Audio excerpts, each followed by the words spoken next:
Family कैसे हैं आप सब। उम्मीद करती हूँ आप सब लोग खैर खैरियत से होंगे, ईमान और तकवा की बेहतरीन हालतों में होंगे। अल्लाह ताला से दुआ है अल्लाह ताला हमसे राज़ी हो जाए, हमारे वक्त में हमारी सलाहियतों में हमारी ज़िंदगी में बरकत पैदा कर दे। इसी खूबसूरत सी दुआ के साथ मैं बढ़ूंगी आज की रेसिपी की तरफ। आज हम बनाने जी कोल्ड कॉफ़ी विदाउट बीटिंग।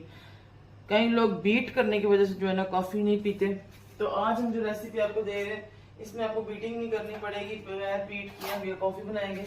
सबसे पहले मैंने लिया है जी 1 कप पानी, उसमें मैंने 1.5 चाय का चम्मच कॉफ़ी डाल दी और इसको डिज़ोल्व होने के लिए रख दिया ताकि ये अच्छे तरीके से इसमें मिक्स हो जाए।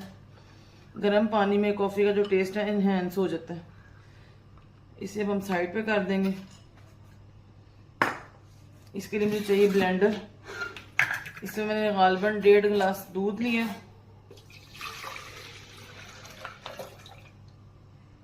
ज़्यादा सी बर्फ़ लिए।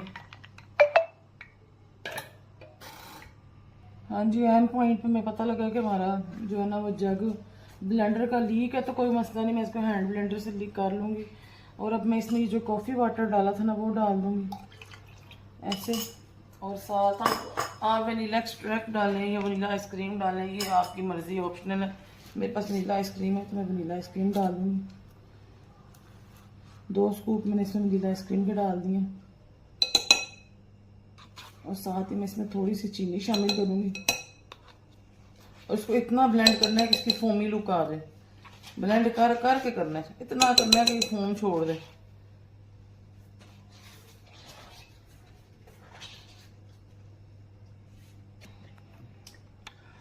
अब मैं इसमें शुगर ऐड करूँगी, तकरीबन 1, 2 और 3 चाय के चम्मच। बाकी आपकी फैमिली पे डिपेंड करता है कि वो मीठा कितना लेते हैं। अब मैं चूँकि ब्लेंडर डाल रही हूँ तो मैंने इसमें से हैंड ब्लेंडर से कर रही हूँ, तो मैंने इसमें से बर्फ़ निकाल ली। मैं बर्फ़ बाद में डालूंगी क्योंकि हैंड ब्लेंडर के ब्लेड्स टूटने का डर होता है।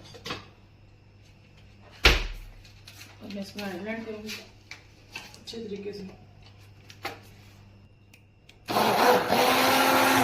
चलो अब मैं इसे हैंड ब्लेंड करूँगी।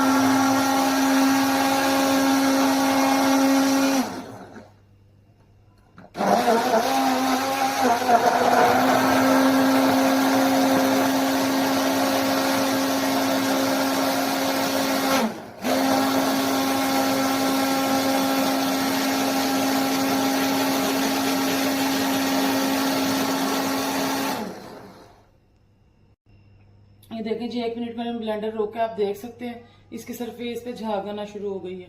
इसलिए मैंने आपको कहा था आपको बीटिंग पे ज़्यादा मेहनत करने की ज़रूरत नहीं है।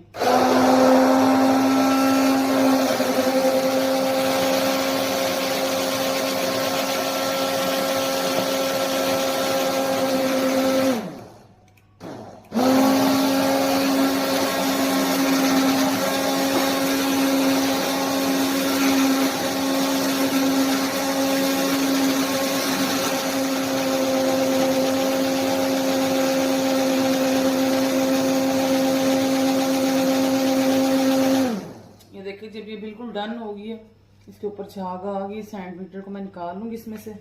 और जो बर्फ़ है उसे मैं ग्लासेस में सर्व कर दूँगी क्योंकि ये दूध वैसे भी बिल्कुल चिल था, गर्म दूध तो इसके लिए लेते भी नहीं है। अब मैं ग्लास लूँगी,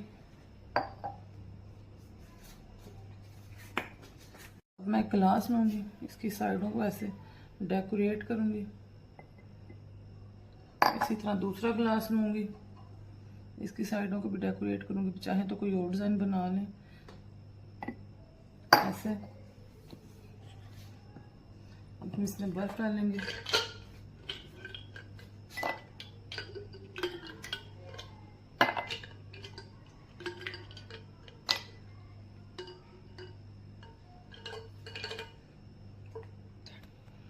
अब ये देखें, झाग को थोड़ा साइड पे करके ये कॉफ़ी में इसमें पोर करूँगी।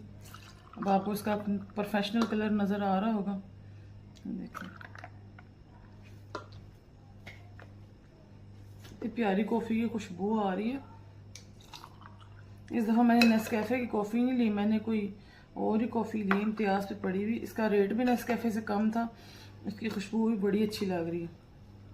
ये देखें, इसके ऊपर हम इस झाग को डाल देंगे जैसे होटल्स में ऊपर झाग होती है। ये देखें, कोई गैस ही नहीं करेगा कि आपने विदाउट बीटिंग बनाई है। ऐसे ऐसे इसके ऊपर थोड़ी सी चॉकलेट सॉस डालेंगे और देखें जी मिनटों में हमारी जो है तैयार होगी। आपकी मर्जी, आप इसके ऊपर स्प्रिंकल्स डालें या ना डालें, मैं नहीं डाल रही। और अब मैं आपको इसकी फाइनल लुक दिखाऊंगी। ये देखें जी, ये हमारी कॉफ़ी की फाइनल लुक। आई होप आपको ये पसंद आई होगी। अगर आपको पसंद आई है इसको लाइक करें, शेयर करें और सब्सक्राइब करें ताकि मेरी हर आने वाली वीडियो की नोटिफिकेशन आपको मिल सके। और कभी मैं आपको बैक स्टेज दिखाऊँ ना कॉफ़ी पीने वालों का क्या अचर है, तो आप फ़ौरन इसको ट्राई करें। और ये बिल्कुल रेस्टोरेंट स्टाइल बनेगी, बहुत टेस्टी बनेगी। इसकी लुक की जो है ना बयान कर रही होगी कि ये कितनी ज़बरदस्त बनी है। मिलती हूँ नेक्स्ट वीडियो में नेक्स्ट रेसिपी के साथ। अस्सलाम वालेकुम रहमतुल्लाहि व बरकातुहू। आप ब्लेंडर यूज़ करेंगे तो आप ब्लेंडर के अंदर ही जो है ना बर्फ़ यूज़ कर सकते हैं, क्योंकि मेरा एंड पॉइंट पे मैंने देखा वो लीक हो गया। तो ये हैंड ब्लेंडर से भी बहुत ज़बरदस्त बनी है अल्हम्दुलिल्लाह।